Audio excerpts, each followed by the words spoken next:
Okay, so we're going to go ahead and read this together. Frog songs. And just by looking at the front, is it fiction or nonfiction? Nonfiction. Nonfiction. How do we know? There's a photograph of a real frog. Excellent. Okay, frog songs. Rock. That's the sound made by a group of frogs singing at night.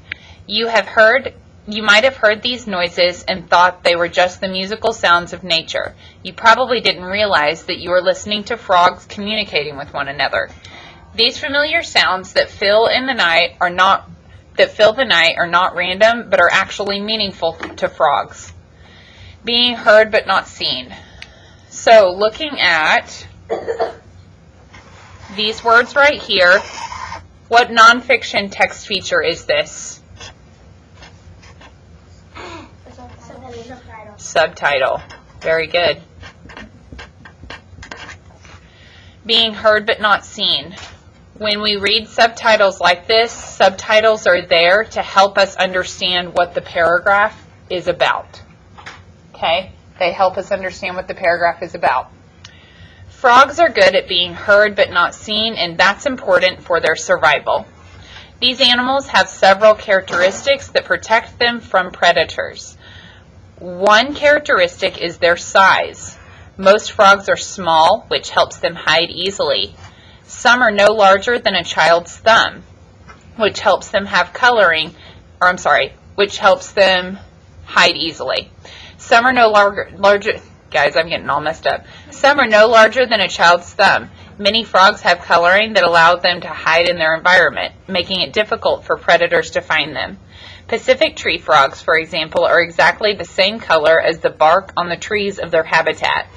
In addition, most frogs are active at night. They search for food in the dark, so it is difficult for most animals to see them. So here's a picture, and we have these words under the picture. What nonfiction text feature is this? Caption. Caption. Very good. This tells you exactly what's in the picture and why the picture is important. Okay? So next to each one of our sections of our reading passage, it's usually a really good thing to write kind of a blurb off to the side. What do we think a blurb is? Yeah, like a mini summary. I'm talking maybe 4, maybe 5 words, okay? So what can our blurb be for this?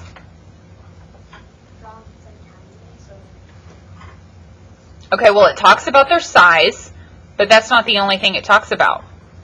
How they can hide. Okay, how they can hide. Okay, so usually the first sentence of the section, frogs are good at being heard but not seen, and that's important for their survival. What is this about? Their survival, right? Frogs, survival in nature, right?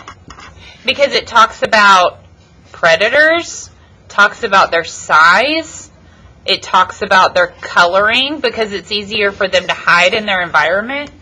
These are all these different things that it talks about for a frog, and so the blurb for that, being heard but not seen, is a frog's survival in nature. Okay, small but loud. That's another subtitle. Their characteristics that made frogs so difficult to see, however, also make it hard for them to find one another. That's why having a big voice is helpful. Frogs croak to tell other frogs where they are. Their voices can be so loud that even a tiny frog can be heard as much as a quarter of a mile away. But when frogs feel the footsteps of a larger animal, they become silent, so predators don't know that the frogs are nearby. Many of the world's frogs live in rainforests. These regions are filled with many different animals calling to their own species in their own ways.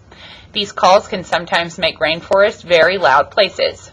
Frogs need to call loudly enough to be heard through the noise in order to find other frogs. Okay, so what is this section about? How they have to be silent when predators are coming. Yeah. Okay, so But that's just one of the questions I remember. frogs, let's see. Size and noise? Yeah, so size and noise. Sounds they make, maybe? Okay. Okay, singing with purpose. Peter Narens is a scientist who studies how frogs call to one another. He makes recordings of frog calls and plays them back to other frogs to see whether they will answer. He has learned that frogs use their calls to help them tell friend from enemy. One way they do this is to sing the same notes as the same volume each time they call. When Narens plays back calls at a louder volume than a real frog's call, frogs do not call back. In addition, Narens has found that frogs of the same species always sing the same patterns. When Narens made recordings and mixed up the patterns, the frogs didn't call back. These patterns are like a code that is distinct from other animals' calls and difficult for others to copy. Narens also observed that timing plays a role in frog calls. Many frogs call only at a certain time of night. For example, the coqui, a small frog that lives in Puerto Rico, calls only from sunset to midnight. It waits for other frogs to finish their calls before it begins making its coqui sound. What is this section about? A scientist that recorded frog sounds. Researcher, Narens.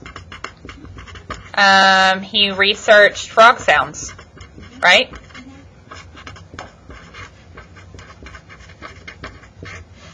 Okay.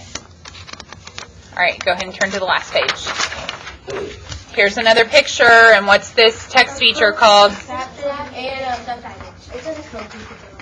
Caption. A coqui sits on a leaf. Okay, more work to do. Scientists want to better understand the purpose of frog calls. Studies continue to explore the details of frogs' unique communication. It appears that frogs are able to stay connected with others of their species. Being heard but not seen is one way frogs remain safe. The idea that these creatures have found a way to survive in a dangerous world is simply amazing. What can we say for this? It's how they have they work. Scientists try to work to understand the frog calls and how they can be really fun to just watch. I feel like that was amazing. Scientists work to understand purpose of frog calls. Okay, so what's our acronym for nonfiction? BME. BME. That's You guys, guess what? Since you had blurbs on all of these, you already have BME. Okay, so what's at the beginning? titles. Frog survival in nature. You already have your blurbs.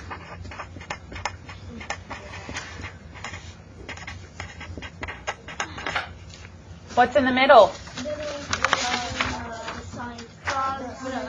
Size and noise and research frog sounds.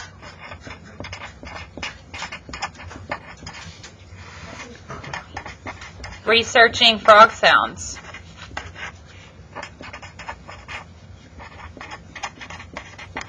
And what's at the end? And there's more work. So scientists work. To understand frogs. Scientists working to understand frogs. Frog sounds. And really, there's just more work to do. But frogs are amazing. Okay, so these are the things that you need to do every time you read a passage. Okay? You need to make sure that you are able to give just kind of a blurb on each section so that you don't want to forget, or so that you don't forget what it's about. And in nonfiction, you use BME. What do you use in fiction? CPRS. CPRS. Excellent. Very good.